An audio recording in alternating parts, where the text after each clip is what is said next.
I'm Ira Flato. Every time you read something in the news about embryonic stem cell research, it's like watching a battle that's never going to end. You've got scientific progress on one side and those who think it's morally wrong on the other. Both sides deep in their trenches. Other times we see examples of how the morals of our nation influence the science, with bans on public funding, as we've seen with stem cells, or just slamming the door shut on certain projects like cloning a human. But we don't often think about how things could go the other way. Can scientific research, by digging up new facts about the development of a baby or the origins of the universe, could science influence the very values we hold? As scientists uncover more facts about the way the world works, could these facts make people rethink some of their moral stances? Could the science even determine in some empirical way what is right and what is wrong? And where do we get our sense of right and wrong? Is it some innate sense that we've evolved, like our opposable thumbs, something that gave our species an edge, or more a product of our culture and our civilization? And if all this thinking and morality is in our brains, could neuroscientists poke around inside there and find some answers to moral questions by learning about the circuitry in the brain that controls the way we think? These are just some of the things we'll be talking about this hour. A lot to chew on if you'd like to join us. And we're being joined by scientists and philosophers from the great debate, Can Science Tell Us Right from Wrong? That's an event happening this weekend at the Origins of Morality Conference at Arizona State University in Tempe. What do you think? Do you think science can shape our human values? And even if it can, should it? Give us a call. Our number is 1-800-989-8255, 1-800-989-TALK. And you can tweet us at SciFri, at SCIFRI. You can also join a discussion at our website at sciencefriday.com. Let me introduce my guest. Lawrence Krauss is a foundation professor in the School of Earth and Space Exploration and the Physics Department at Arizona State University, also director of the Origins Project there. Welcome back to Science Friday, Lawrence. It's always good to be back, Ira. You're welcome. Simon Blackburn is a research professor at the University of North Carolina in Chapel Hill and the Bertrand Russell Professor of Philosophy at the University of Cambridge in England. Welcome to Science Friday, Dr. Blackburn. Thank you very much. It's good to be here. Thank you. Sam Harris is author of The Moral Landscape, How Science Can Determine Human Values. He's co-founder and CEO of Project Reason. Welcome to Science Friday, Dr. Harris. Thank you, Ira. You're welcome. Stephen Pinker is the Johnstone Family Professor in the Department of Psychology at Harvard, and that's, of course, in Cambridge, Massachusetts. Welcome back to Science Friday, Steve. Thank you. Good to have you. Lawrence, let's begin right at the beginning. You're a cosmologist. You're a space guy. Why do you organize a debate on morality? What is science? Where does that all fit together? Well, I think the Origins project that I'm running is trying to understand everything about our origins, and certainly our sense of morality is a key part of it, our understanding our consciousness, and the role that science plays in our lives. And we thought, because it's such an important issue, not only did we want to have a meeting about it, but we thought it would be good to have a public event where people could hear exactly the issues by people who thought a lot about them. And the members of the panel here today are among those who are going to be there. And the key point is that science plays an important and vital role in our lives in many, many ways, in ways that many people don't realize, I think. And when it comes to morality, people often say, well, science is sort of neutral and doesn't affect our morality. It's determined by other things. And I think you'll hear today that many of us think that that's not quite true. Simon Blackburn, you're the philosopher in the crowd. Let me dub you that. And do you think science has anything to say about morality? Well, I think every sane moralist realizes that we have to craft our morality according to what we know about the world and about ourselves. So any moralist ought to be open to results which show something or purport to show something about our capacities, our limitations, the way we think, the way we don't think. And so to that extent, yes, I'm very open-minded about what scientific results or sometimes scientific speculations can suggest to us about morality. On the other hand, I think there is a good old-fashioned is-ought gap, which we'll no doubt hear lots more about later on, and I'll be defending it against some of its more strident critics. Which gap is that?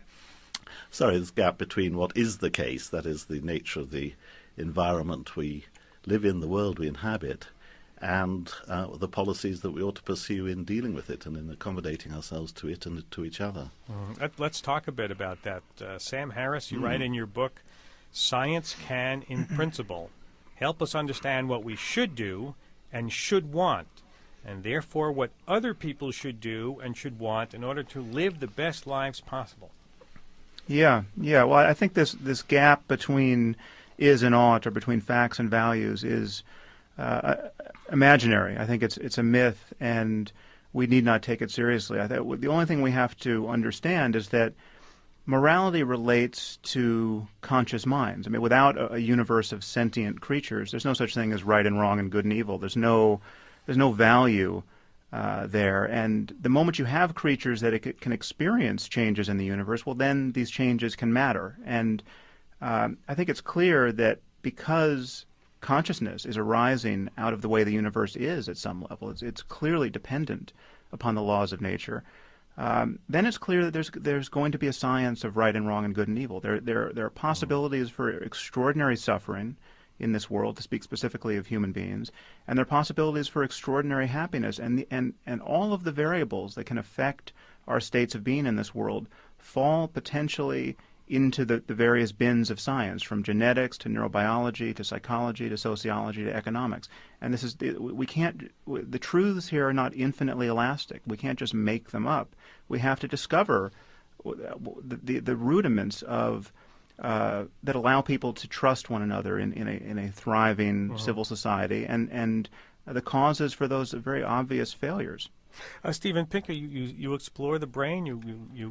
We poke through it. We watch it light up. We do experiments with people looking at objects and thinking. Is there some place in the brain that Simon Blackburn can point to that says there's the morality center? No, there isn't one center. Because for one thing, our moral intuitions aren't unified. We're often at war with ourselves. Different intuitions pull in different directions, and they probably do involve different circuits in the brain. There isn't a single one of them where the moral center is located. But we have every reason to believe that when someone is in the throes of moral deliberation, when they're thinking about whether cloning or stem cell research or capital punishment is justified or not, we have some inkling as to what parts of the brain are at war with each other during those moral deliberations. Do you think that evidence can change the way people see or think about morality if you present them with evidence, scientific evidence? Absolutely. I mean, I think there are two ways in which a better understanding of the human nature and the human brain can affect moral judgments. One of them is to the extent that we do accept that suffering and flourishing are what morality should be about. And by the way, that's a big if, and maybe Simon will say that that's where the is-ought distinction comes back in, whether we really do want to say that suffering is what morality ultimately is about. But to the extent that we agree on that, it's a scientific and empirical question: who suffers under what circumstances? Does a conceptus, a fused egg and sperm, have the ability to suffer because it's conscious? Does a person who has a lack of brain activity? Those are questions in cognitive neuroscience, and the answer very much affects whether euthanasia or abortion or stem cell research is justified. Another relevant aspect is whether we have reason to believe that some of our own moral intuitions might be contaminated by the way that they evolved as a part of human nature. That maybe certain moral judgments feel utterly compelling from the inside, but when we put them under a microscope, we see that they're just like our sense of smell or our sense of color vision, and we should maybe think twice. Just to give an example, evolutionary biology gives us a lot of reason to believe that people, like other animals, evolved with an aversion to incest. There's a sound genetic reason why we shouldn't want to have sex with our close blood relatives, because it could lead to deformed offspring. But to what extent does our moral disapproval of incest, for example, just reflect this bit of evolutionary baggage that has come with our ancestry, and maybe our judgments about incest are harsher than they really would be if we could have it out on the table and argue it in moral deliberation? 1-800-989-8255 is our number. But if people believe very strongly in something as being amoral or moral, or have a belief about stem cell research, do you think there's any amount of evidence you can show to somebody that says, these embryonic stem cells, they're sitting frozen in a bottle someplace. If we use them for experimentation, they're going to make life better for a lot of other people. If they believe with every core fiber in their body that this is morally wrong, do you think you can change someone's mind about that? Well, sorry, I mean, I'll jump in here, Ira. Yeah, I think that we have and we do. And I mean, this argument that somehow this is hypothetical, that science might affect morality, is in some sense ludicrous. It already has. We'd be loath to, all of our morality, including in some sense our religious morality, has been affected by 400 years of science. What modern humans in Western society think of as right and wrong is very different than was thought of 400 years ago before the development of science. And while it's very difficult to change people's minds, education is perhaps the only way to do it. That's one of the reasons we by exposing to people their own misconceptions about the world, we can hope that they'll develop. And there are many misconceptions people have that relate to stem cells from many people don't even realize that the stem cells that are used are not going to be implanted and are not going to be viable humans. They're going to be discarded anyway. And many people think there's a moment of conception, so the Catholic Church does. There's no single moment of conception. If we try and expose some of those misconceptions, I think we can hope to affect people's morality. And science has been doing it for hundreds of years. All right, we're going to take a break and talk lots more about what science has been doing and about morality and science. Our number, 1-800-989-8255. is our number. Talking with Lawrence Krauss, Simon Blackburn, Sam Harris, and Steve Pinker. You can tweet us at SciFri, at SCIFRI, and give us that call at 1-800-989-8255 with your opinions. What do you think about science and morality? We'll be right back. Stay with us after this break.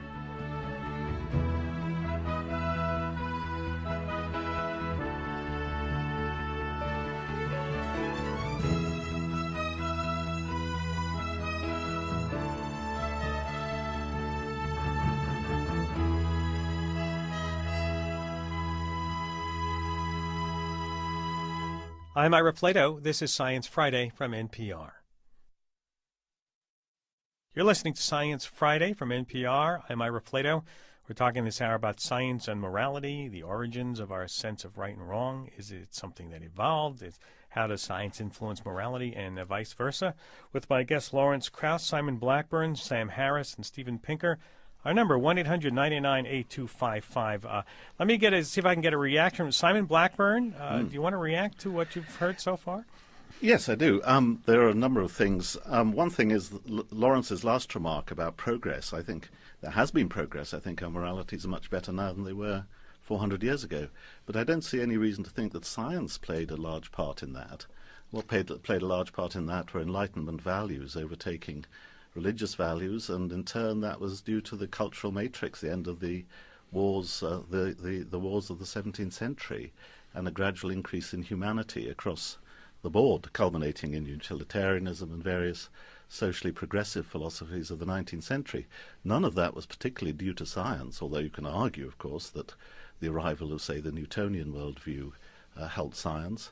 The arrival of the Darwinian worldview probably hindered morality, because a lot of scientists started interpreting Darwin as showing that we're basically competitive, nasty animals, and you have to expect a condition of perpetual warfare. So the interpretation of science is a very different thing from actual scientific results. And I think we have to be very careful that when scientists talk about increasing, our moral standards, it's the science that's doing it, and not interpretations of the science. The other thing is about Sam Harris's point. I mean, every moral philosopher knows that moral philosophy is functionally about reducing suffering and increasing human flourishing. I don't think there's been any doubt about that since Aristotle, and that isn't a new scientific discovery. And I still wait to see how a new scientific discovery about suffering and flourishing is actually going to settle moral issues which divide us, like, for example, the extent of the freedoms we enjoy, or the way we ought to treat civilian combatants in war, or or many, many other moral problems which divide people very deeply. Right. I'd love to respond to that, Ira. Go ahead, Sam. I think, well, first of all, there is an amazing diversity of opinion of just how we should cash out our talk of right and wrong and good and evil, and it's quite remarkable how difficult it can be to get people to concede that human flourishing and the flourishing of conscious creatures generally is what should concern us. But the moment you admit that much, the moment that you admit that a real conversation about morality relates to human well-being, to take our case specifically, then most of moral talk that defines our public policy immediately begins to fall by the wayside. I mean, the Catholic Church is more concerned about preventing contraception than about preventing the rape of children. It's more concerned about preventing gay marriage than genocide. Now, this isn't. If you're concerned about human flourishing, this is clearly an inversion of priorities, to put it most charitably. And so the framework being offered here is not an alternate moral framework we have to take seriously. This is a framework we can ignore in the same way we could ignore the Catholic Church if they were talking about physics and saying things like, well, we're interested in the physics of the transubstantiation, or the physics that allows the Holy Ghost to be here and there and everywhere at once. There's not a physicist alive who would be forced to take those utterances seriously. And yet, when we talk about morality, it seems that everyone's opinion has to count equally, but everyone's opinion is not actually constrained at this moment by an intelligent or even intelligible concern for human flourishing. And I think the moment we grant that human flourishing is the point, our moral discourse would change remarkably. Let me also jump in and disagree with Simon about something else. I cannot believe that. I'm shocked to hear him say that he doesn't think science is It's not a coincidence that the Enlightenment occurred at the same time science began to flourish. The very notion that experienced fact is the basis of truth. That's really, as Jacob Banowski said, the mainspring which has moved our civilization since the Renaissance. The idea, the Aristotelian view that values like justice and honor, dignity were inaccessible to experience was the Middle Ages. The whole notion of science was that the world that effects have causes, physical effects have physical causes. Many people have argued to stop the burning of witches because we began to realize that to understand the world around us, it wasn't some divine truth necessarily, or some predetermined aspects of reality that should determine how we should act. It was the world around us. So that very notion that in order to know how to act, we had to learn how the world around us worked first, it seems to me is the basis of the Enlightenment, and ultimately the basis of all of those values you've been discussing. Steve, very great. Simon, jump in. Go ahead. Well, very great historians have looked at the decline of witchcraft and the abandonment of belief in magic in Europe in the 17th and actually slightly earlier centuries. And, it's a very detailed cultural and historical story. And I don't doubt that the rise of science had a part in it. So did the philosophy of empiricism, the rising empiricism, as Lawrence says. But these are big-scale cultural changes, and I'm simply arguing that you can't simply factor out science and stick it in the saddle and say that it was responsible for all of the changes that history shows. I'm sympathetic to what Simon said, in that the minds that we're talking about in the Age of Reason and the Enlightenment probably didn't distinguish what we would now call philosophy from what we now call science. Many of them made scientific contributions as well as doing what we would call philosophy today. What they do have in common, though, was a commitment to secular reason, that is, to arguing for the best way to run our affairs based on logical consistency, compatibility with the world, as opposed to tradition and dogma and authority. Yeah. I think that's what we all have in common. And where you draw the line between the part that you call science and the part that you call history or philosophy or journalism or legal scholarship is beside the point.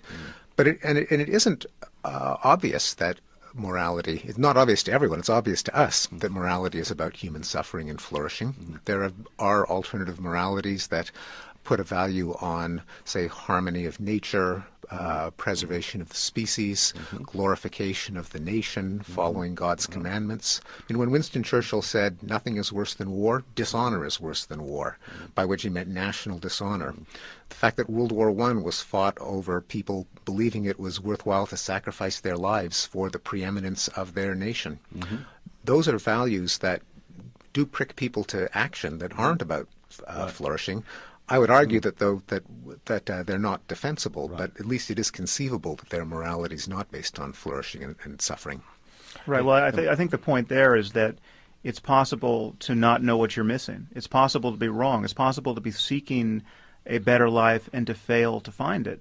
I think we should not be eager to define well-being too narrowly, because I think everything that really every legitimate concern that people have, like fairness and justice and having a clear conscience and even honor to whatever degree it's a requisite of human well-being. A truly open-ended and searching discussion about well-being can absorb these things. And well-being is clearly the point, not merely human well-being, but any creature that can possibly experience it to the degree that it can experience it. So we're more concerned about our fellow primates than we are about insects because we think there's much more to being a primate, and I think we're right to think that based on everything we know about neurology at this moment. Well, let me take an example from your book. You say in your book that making women wear burqas or even veils doesn't lead to their well-being. Well, let's say that's the case, but how do you call that opinion scientific? How have we not measured it? It sounds like a value judgment. Right. Well, again, we could measure it. We could measure it. We could scan the brains of everyone involved, but there's no reason to do that. We know. I mean, Ira, think of what it takes to doubt that we can know this from the point of view of science. It's as though you're saying we have 150 years of neuroscience and sociology and psychology behind us. We've made very impressive gains in our treatment of women. But just maybe forcing half the population to live in cloth bags and beating them or killing them when they try to get out is as good as anything we've come up with. It's just not a position that can be honestly adopted. And we know enough about human well-being at this moment to know that this is not a good practice, and good as defined by all of the correlates of human happiness. Well, but the whole point of science Sam, we don't is have to. Wait, well, let me just jump in for a second. But the whole point of science is to create an experiment to prove what you think is true. Well, no, that's actually right. not the. I mean, isn't it Stephen's point about secular reason being a larger footprint is very important to take on board, because science is reason generally is where we are committed to relying on honest observation and clear reasoning. It's not that every single question is experimentally tractable in next month. And there are many scientific truths, an infinite number of scientific truths that we will never be able to test because we can't get the data in hand. You know, how many birds are in flight over the surface of the Earth at this moment?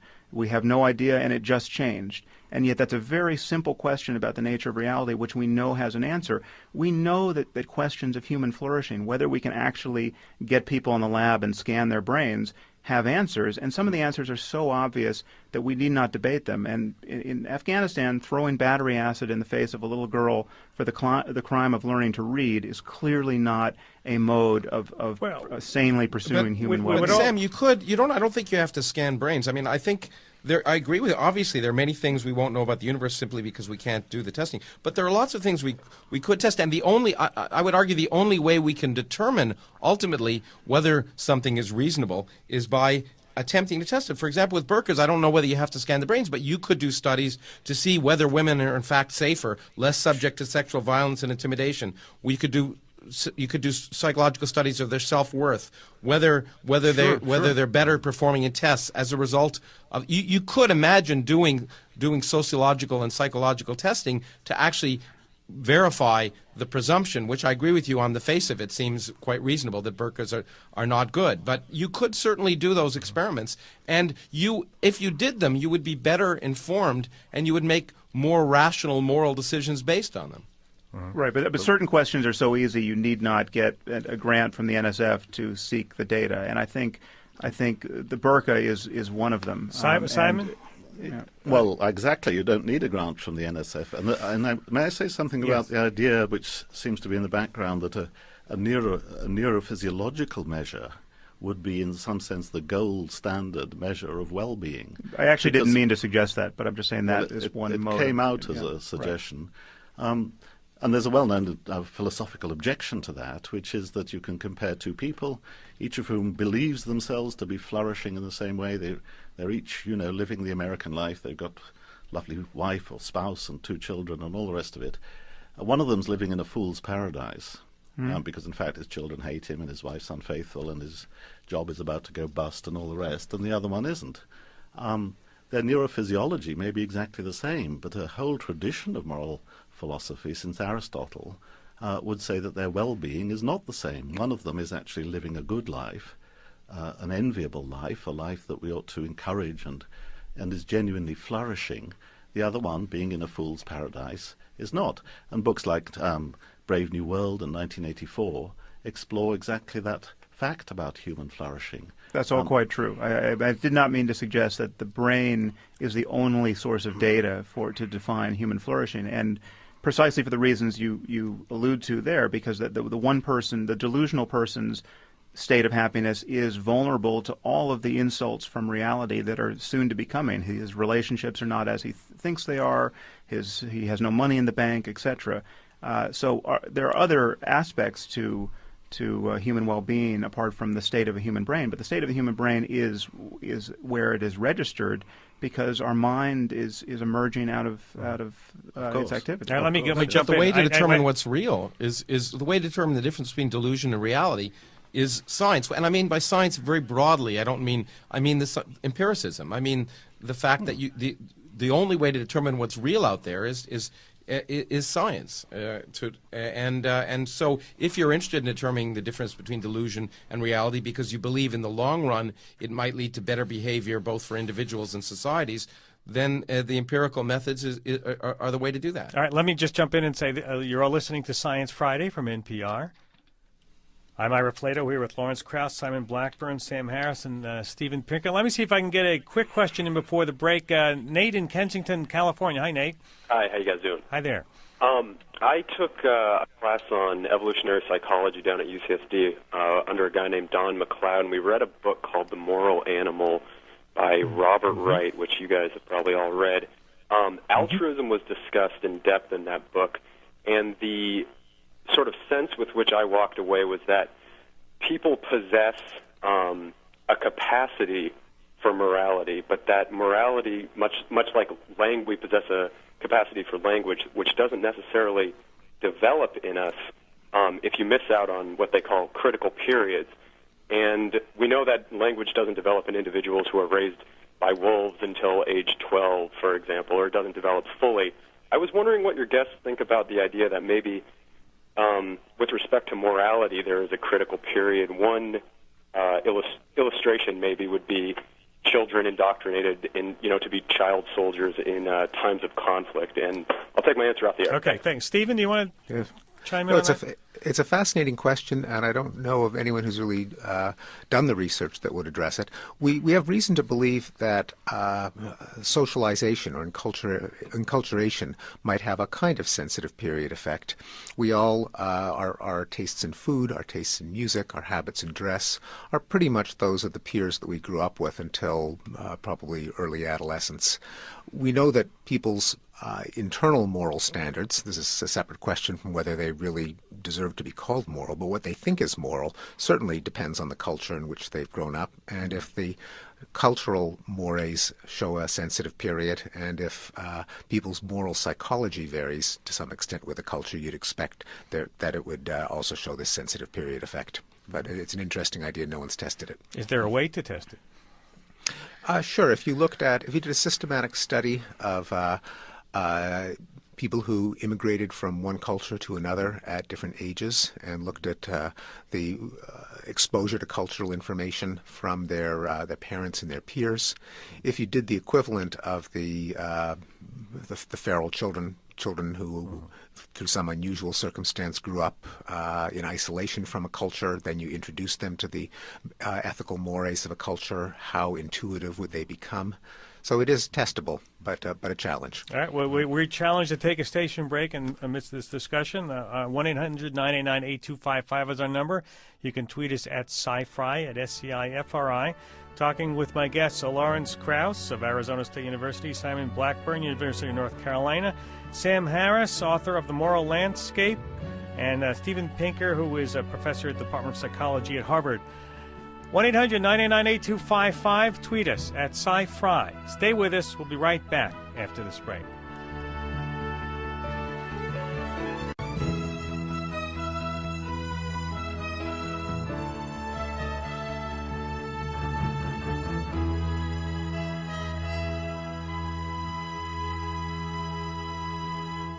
I'm Ira Flato. This is Science Friday from NPR. You're listening to Science Friday from NPR. I'm Ira Flato. We're talking about science and morality with Lawrence Krauss, Simon Blackburn, Sam Harris, and Steven Pinker. Our number, 1-800-989-8255. A tweet came in that says, "Where does faith come to play in the science is the only way to prove anything exists theory?" Lawrence, you want to? Well, I think that faith comes in the presumption, which has been demonstrated, that that the world is accessible to experiment, and that the way to learn about that's the faith that scientists have, that you can learn about the world by testing it, and that's the only place I can see faith comes in. I think it's clear that the only way to determine what is real is by external experimentation. There's a quote that I just learned the other day that I really liked by Philip K. Dick, the science fiction writer, who said, "Reality is that which, when you stop believing in it, is still there." Right. Was that who was jumping in there? Wanted to jump in? Oh. Someone. Actually, I think we should continuing from the caller's question about altruism and its evolution. I think we can distinguish two different scientific projects with regard to morality, because they are quite different. One is simply to understand how we got the way we are. We can look at what people do in the name of, quote, morality. We can look at the kinds of morally salient emotions like disgust, or social emotions like empathy and behaviors like altruism. And we can look at all of this as it appears in diverse cultures and tell a story about how we got to this place. And it's an evolutionary story in general, and in particular, we can in each individual we can look at the states of the human brain and just how moral reasoning is arising in real time in the human brain.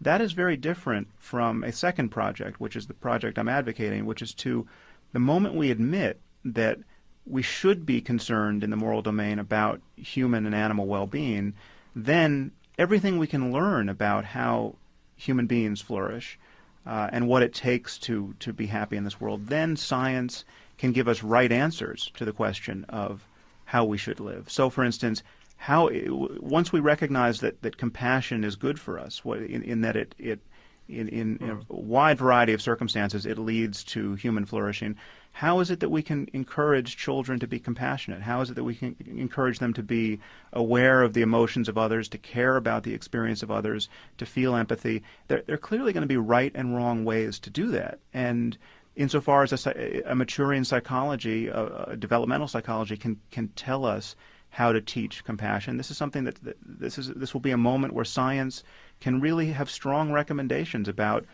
a very core area of values, how you should raise your child. Simon, do you believe you can draw a simple line between these measures of well-being that Sam is talking about and practical applications? Well, one of the more important contributions to views about well-being, I think, was Hegel's, who pointed out the large component of well-being that depends on our beliefs about how we stand in the eyes of others, the bases of self-respect. And any society in which people can live lives in which they garner the respect of other people is not going to get by just saying, let's avoid suffering and let's have flourishing. It's got to lay down things like, for example, the Bill of Rights of the American Constitution, which determines the rights and the duties and the, as it were, the playing field, the nature of the political constitution within which civil society can then go its way. Now, of course, once it goes its way, a large part of what we like from people are things like compassion and benevolence and charity is a virtue and so on. But these things are not the only virtues. Things like gratitude, loyalty, which are backward-looking. These are virtues. states of the human brain, and No, they're stuff of which relationships are made. They're states of the human being. I'm sorry. Of course, but that's this is not actually a counterpoint to what I'm arguing for, because the Bill of Rights is so useful, and all of these social structures that allow strangers to trust one another and collaborate peacefully are so useful, and their utility can be described in terms of human well-being, in terms of the effect on human beings and their brains, and that's it's not a different basis for resolving questions of right and wrong. Mary in San Francisco, welcome to Science Friday. Hi, Mary. Mary, are you there? Mary, line 2. Oh, she's gone. She's been on the line a long time. She wanted to know how science and religion can inform and help each other. Where would you like to pitch that, Science Ira? definitely informs. Well, I'll start, and I'm sure Sam will expand. But science needs to inform, at least theology. You can't make unless you understand how the world works. You can't even begin to wonder why, if that's what your interest is. But it's a one-way street. Religion has no impact on science whatsoever.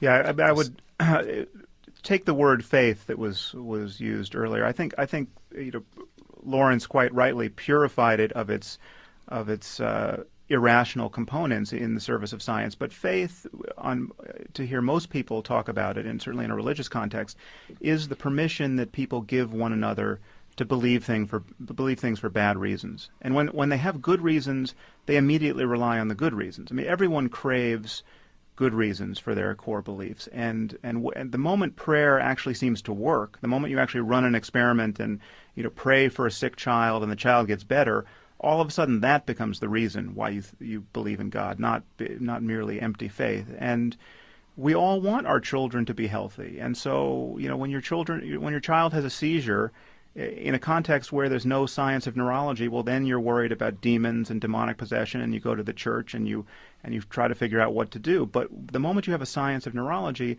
then the diagnosis of demonic possession is no longer attractive, and this area of human flourishing, human health, gets taken away from the authority of the church and ceded to a genuine knowledge-gathering enterprise, which is medicine. And I think that's going to happen in the moral sphere as well. Honest talk about human well-being and a maturing science of the human mind will steal the ground from under religious claims to moral knowledge. Here's a tweet that came in that says, "This conversation is great, but the accounts of flourishing and what count as knowledge seem incredibly reductionistic." Well, what's left out? Simon, do you want to jump in on that one? Well, I was hoping my introduction of Hegel was bringing flourishing into a slightly less reductionistic. And then people are also tweeting saying exactly, what do you mean by flourishing? What does that term mean? Right. Yes, well, I mean, there are moral traditions like that of Buddhism, Stoicism, which find our flourishing in the mastery of desire, not, for example, in the satisfaction of desire. A lot of people in contemporary philosophy and neurophilosophy think that preference utilitarianism, just satisfying as many desires as possible, should be the measure of flourishing. Now, I don't think that, and those moral traditions don't think that. And I'd be very amazed to learn that science can adjudicate that debate. I'd love to know what experiments are going to do it. Certainly you can do a brain scan on a Buddhist monk and you might find all sorts of interesting things. Whether you then count that as flourishing, that's where the morality comes in, I'm afraid. Well, I think it... Oh, go ahead, Lawrence. Okay, well, I'll go first. But I think that there is this social contract. That you can ask the question which leads to a society in which there's more harmony and justice and well-being for the whole. And at some level, you can say hedonism works for individuals, but it doesn't work for society. It's that old social contract that we're constrained by that I think helps determine our morality. And I think that that ultimately, when you talked about respect or the things that, and Sam alluded to this, I'm an educator, so I guess I believe in education. But whenever you provide more information then I think you find, and so that people have a better understanding, you find their behavior, I think, in general improves. And there's a lot of cultural anthropology. We just had some lectures here at our Origins Institute saying that maladaptive behavior is culturally based on incomplete information about the groups we live in. And I think the more we can provide knowledge, and knowledge through science, I think ultimately the more likely we are to expect, on the whole, people to behave rationally and for the welfare of all. Yeah, one thing I would add is I don't think we need to be too worried about defining well-being precisely or narrowly, because I think it is truly open-ended. I mean, there are frontiers of well-being that we may yet discover or fail to discover, both personally and collectively. We simply don't know how good human life could be. And the concern that gratifying every desire as it arises may not in fact be good is simply a concern about the deeper kinds of well-being that could be foreclosed if we live that way. And I think it's a totally legitimate question to ask. Certain short-term desires are clearly at odds with deeper long-term ones, and this is something we all understand, and it can be very difficult to be motivated by long-term desires where short-term preferences can be gratified. And this is a challenge for living a good life that we all face. There's a challenge that we see this program and in the public faced by science, I think, and that is that scientific evidence in many cases cannot persuade people who've already made their minds up. If someone, so you see that with evolution. Well, we can't. For 150 years, we've known it's true. Well, you can see that with vaccination. You know, you can see that with all global warming. You can see that with all kinds of things. Well, I think that's precisely why it's just a quick point. That's precisely why scientific truth is not predicated on democratic principles. I mean, we don't create our scientific worldview by plebiscite. The fact that only 25% of Americans believe in evolution doesn't for a moment stand as a challenge to biology. Biology thrives, and evolution is a fact. And who knows when everyone will agree. And I think that can be true in the moral sphere. There are truths to be known about human well-being, whether or not we can get the Taliban to agree and whether or not we, frankly, can get a majority of Americans to agree on all these points. That's a political problem more than a scientific one. But when you try to teach science, there is this problem that if you just tell people how, that the world works this way and try and use logic, it's true that you can't change beliefs. If you ask people why a book falls faster than a piece of paper, most people will say it's because the book is heavier, in spite of the fact that somewhere at some point they learned that's not the case. There's a lot of pedagogical research that suggests the only way to really change people's minds is to confront them directly with their own misconceptions, lead them to an internal contradiction so that they discover that for themselves. And I think really that's the only ultimate way to teach about the world. All right, we're talking about science and morality this hour on Science Friday from NPR. I'm Ira Flato with Lawrence Krauss, Simon Blackburn, Sam Harris, and Steven Pinker. Steven, did you want to jump in there? Yeah, we shouldn't underestimate the extent to which people's minds can be changed over the long term. It used to be a live moral issue whether slavery could be justified or not.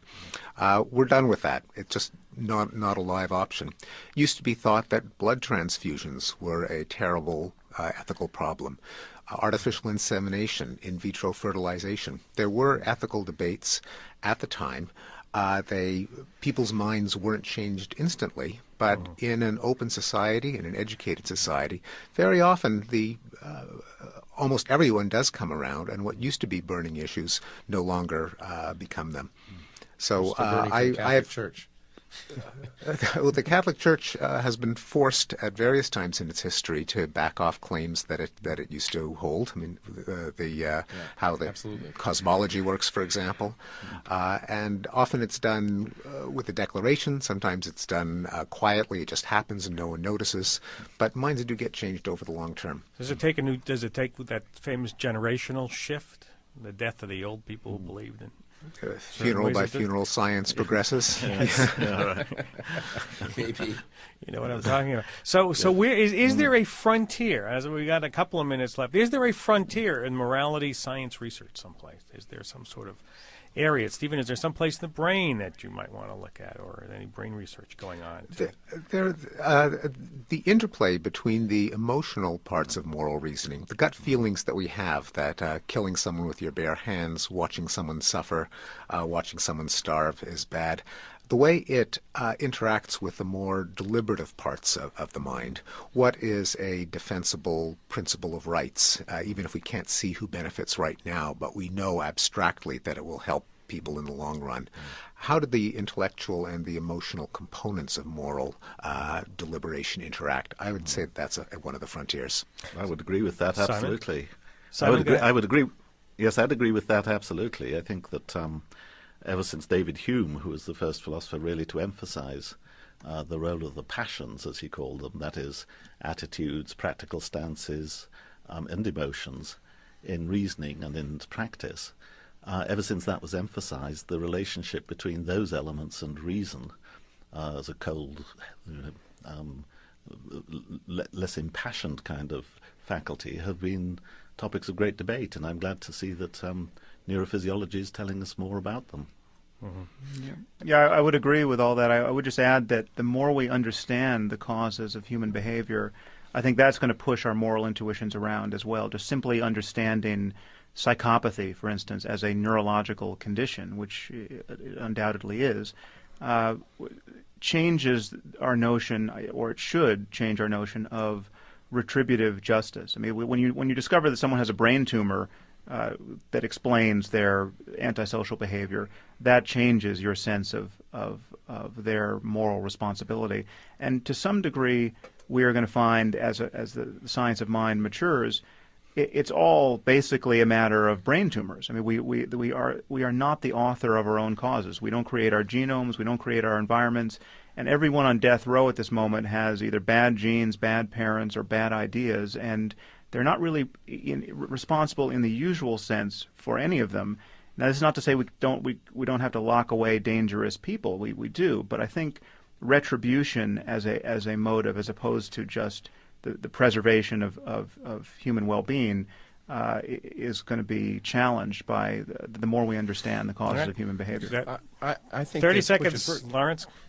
Just to further what Sam has already emphasized, as we learn the biochemical basis of emotions, it's going to change everything about the way we think about ourselves. And this discussion is just the beginning. It's going to change about what it means to be human, and just wait. Mm-hmm. Thank you. I think if you go back and find somebody sitting in your car, you'll be angry, however much you understand about the neurophysiological basis of your anger. I don't see how it affects its likelihood or its propriety. All right, that's the last thought for this evening. I'd like to thank my guest, Lawrence Krauss, Foundation Professor in the School of Earth and Space Exploration and the Physics Department at Arizona State University. He's also director of the Origins Project there. Simon Blackburn, Research Professor, University of North Carolina in Chapel Hill. Bertrand Russell, Professor of Philosophy at the University of Cambridge in England. Sam Harris, author of The Moral Landscape, How Science Can Determine Human Values, and co-founder and CEO of Project Reason. Stephen Pinker, Johnstone Family Professor at the Department of Psychology at Harvard. Thank you all for taking time to be with us today. Have a good weekend, and good luck on your conference, Lawrence. Thank you, Ira. And if you missed part of what we talked about today, you can go to our website at sciencefriday.com and download the podcast if you want to relive these wonderful, scintillating moments we had this afternoon in the discussion. Have a good weekend. I'm Ira Flato in New York.